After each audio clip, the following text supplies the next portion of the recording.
Let's talk about transitioning into instruction. There's 4 main times of day that you want to plan transitions for. First thing in the morning, when the kids come back into the room after specials and after lunch, between subjects, and end of day dismissal.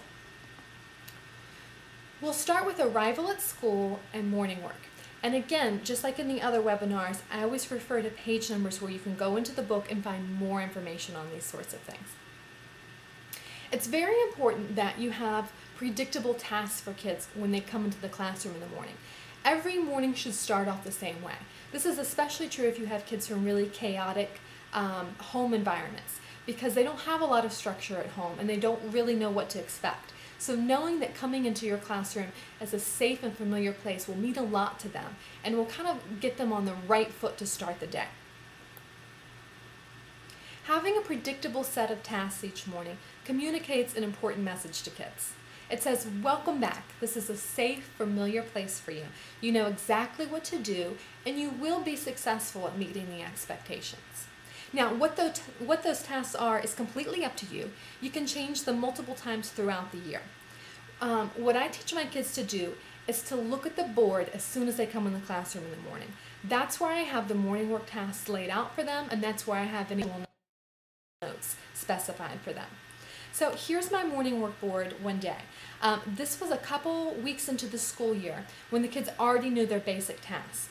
One of the most important things they're supposed to do when they come in is get drinks and use the bathroom, turn in any papers that they have for me, put them in my inbox, pick a new book for home. That was part of our book checkout process.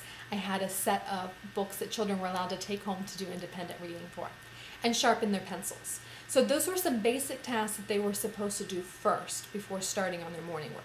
Now, in the beginning of the school year, I actually had those laid out one at a time. So it would say number 1, get drinks, use bathroom. Number 2, turn in papers. And that way I could go over it point by point with the kids as we were doing practicing and modeling.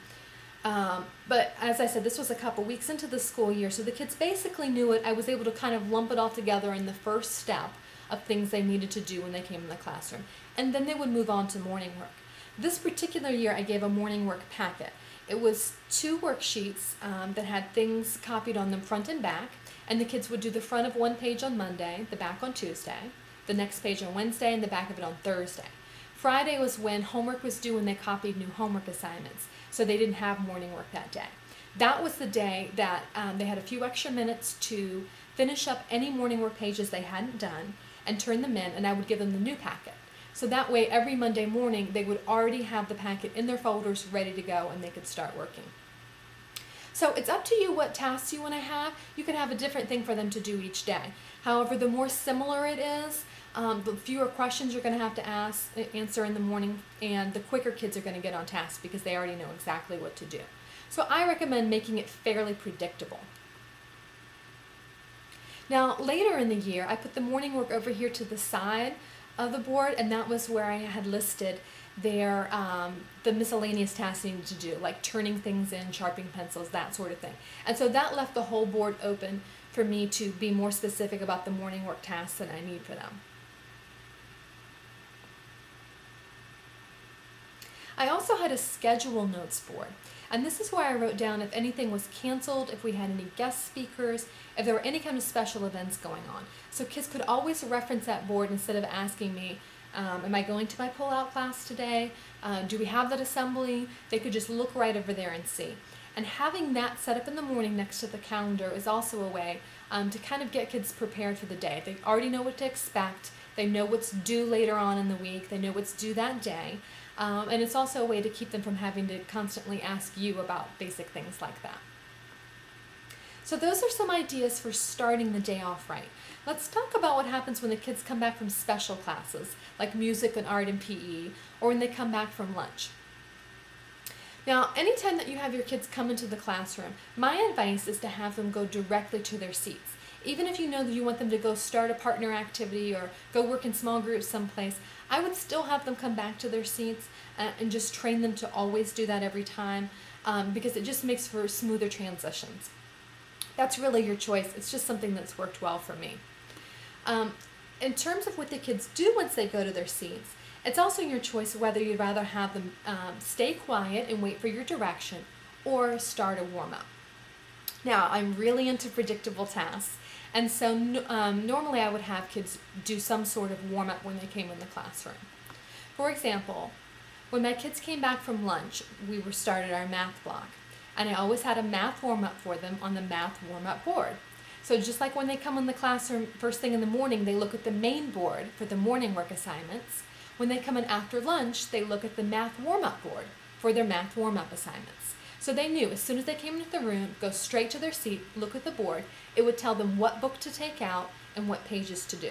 And this was just some short activity, usually took 5 to 10 minutes, and it was typically a review of what they'd done the day before to kind of get them already thinking about math and ready for the extension that I was going to do that day.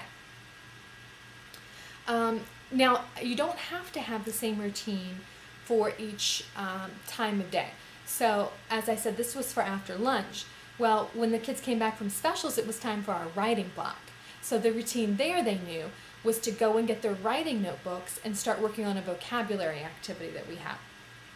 So you don't have to have the same routine for every single time of day that the kids come back in the room, but I would recommend having the same expectation for after specials and the same expectation for after lunch each day. The kids will really stick to it. One time I took the kids on a field trip, and we came back to have lunch, and when we were going back upstairs to the classroom, I didn't give them the direction when they came in the room. I assumed they'd just sit down at their seats and be quiet. But I had trained them so carefully to always go and start the math warm-up right after lunch that they immediately came in and started working on the page that I had set up there for the following day. And it was really cute to see how well they had internalized that. I mean, it really becomes a smooth, flawless thing. And we just didn't waste a minute. Within 60 seconds of the kids being in the room, they were on task. And that really maximized the time that they had for learning. Sometimes you switch subjects without having some sort of break in the middle. So you might be teaching reading and writing back to back. You need some sort of transition there to help kids kind of train their brains to be ready for the next thing, and also, especially if you have younger students, to give them a break in between tasks, because it's just too much to ask to expect them to be on task with one subject for a whole hour and then move on and be on task with the next subject for another hour. They really do need some sort of break. One idea for that is to either use yoga in the classroom or give brain breaks. Now, you can find information about this on my website. You can also Google it. There's lots of free resources out there. This is a photo of a class doing brain breaks. And what those are techniques that are based on brain research about what the brain needs in order to function well, to process information, to retain information. And a lot of that has to do with movement activities. Now, some of these activities are like 30 seconds, some of them are 5 minutes. So you can pick short ones or long ones depending on the amount of time you have.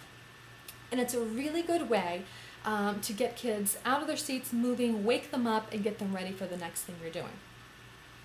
Another thing that you could consider doing is using music during your transition.